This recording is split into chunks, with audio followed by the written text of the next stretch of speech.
एक टोपी वाला की सारी टोपियां गायब हो गई थी। जंगल के बीचों बीच चोरी हो गई, लेकिन चोर कोई इंसान नहीं था, बल्कि शरारती बंदरों का एक झुंड था। आखिर एक छोटी सी तरकीब ने उसका पूरा कारोबार कैसे बचा लिया। जानने के लिए अंत तक जरूर देखिए। कहानी बंदर और टोपी वाला। एक समय की बात है, एक टोपी बेचने वाला था।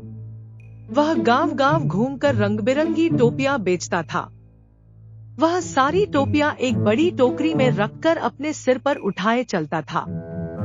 एक गर्म दोपहर, जब वह जंगल से गुजर रहा था, तो उसे बहुत थकान महसूस हुआ। सूरज तेज चमक रहा था।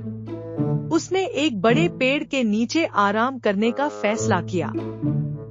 धूप बहुत ज्यादा है, थोड़ी देर के लिए मैं इस पेड़ के नीचे आराम कर लेता हूँ। उसने अपनी टोकरी जमीन पर रखी, पेड़ से टेक लगाई और थोड़ी ही देर में सो गया। लेकिन उस पेड़ पर शरारती बंदरों का घर था। बंदर चुपचाप पेड़ से नीचे उतरे। उन्होंने टोकरी खोली और सारी रंगीन टोपियां निकाल ली।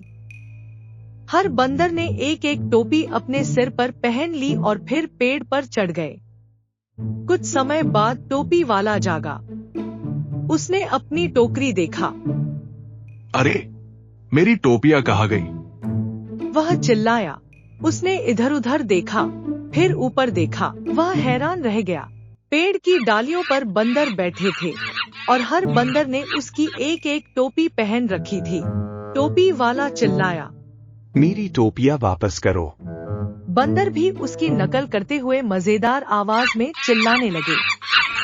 उसने गुस्से में हाथ हिलाए। बंदरों ने भी हाथ हिलाए। वह उछलने लगा। बंदर भी उछलने लगे। तभी उसे कुछ याद आया। उसने सोचा, बंदर तो नकल करते हैं।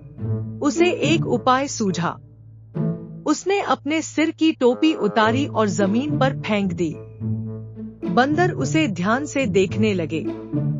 फिर एक एक करके उन्होंने भी अपनी टोपियां उतारी और नीचे फेंक दी। टोपी वाले ने जल्दी से सारी टोपियां उठाईं, टोकरी में रखीं और खुशी खुशी अपनी यात्रा पर आगे बढ़ गया। जाते जाते वह मुस्कुराया और बोला, धन्यवाद बंदरों। बंदर अपना सिर खुजलाते रह गए, समझ नहीं पाए कि अभी क्या हुआ।